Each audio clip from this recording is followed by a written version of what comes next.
Next time you look out of a window at 38,000 feet, realize you are sitting right at the edge of an invisible ceiling.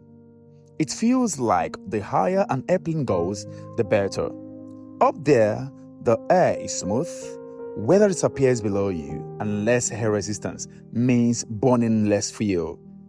So why don't commercial jetliners just keep climbing? Why is 40,000 feet the absolute hard stop for modern aviation?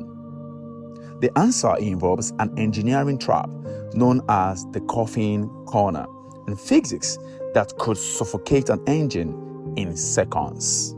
To understand why planes don't go higher, we first have to look at what keeps them alive: their engines. Jet engines need two things to create thrust: aviation fuel and oxygen.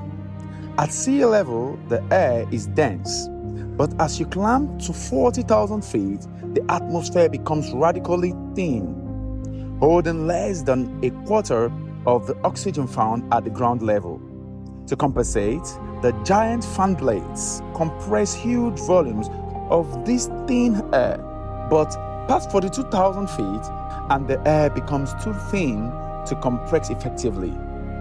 Without enough oxygen, the fire inside the engine simply chokes and goes out. Pilots call this an aerodynamic ceiling. Go past it and your engines starve. But let us say your engines are incredibly powerful. You still hit a terrifying aerodynamic trap called the coffin corner. To fly high in thin air, a plane must fly incredibly fast just to generate enough lift to stay airborne. This means its minimum safe speed or stall speed increases dramatically the higher it goes. At the exact same time, because the air is freezing cold, the speed of the sound drops. A commercial airplane cannot safely fly faster than the speed of sound because its wings aren't built for supersonic shock waves.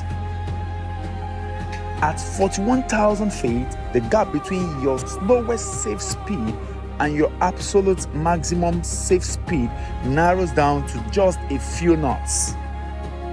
Fly a tiny bit slower and you fall out of the sky. Fly a tiny bit faster and the plane tears itself apart. The two limits meet to form a deadly trap. Safety is the final, non-negotiable reason. At 40,000 feet, atmospheric pressure is so low that a human being would lose consciousness within 15 to 30 seconds if the cabin lost pressure. If an airplane cracks a window or suffers a hull breach at 35,000 feet, the pilots have time to execute an emergency descent to thicker air.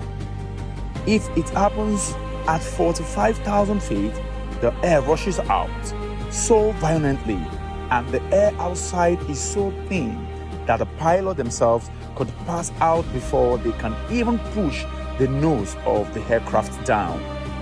So, 40,000 feet isn't an arbitrary number. It is the perfect sweet spot calculated by decades of physics, balancing speed, engine safety, structural limits, and fuel efficiency. Airlines don't fly higher because, frankly, the sky above it belongs to rockets, not passenger planes. Thanks for watching. If you want to unlock more hidden secrets, kindly hit the subscribe button and I'll see you in the next video.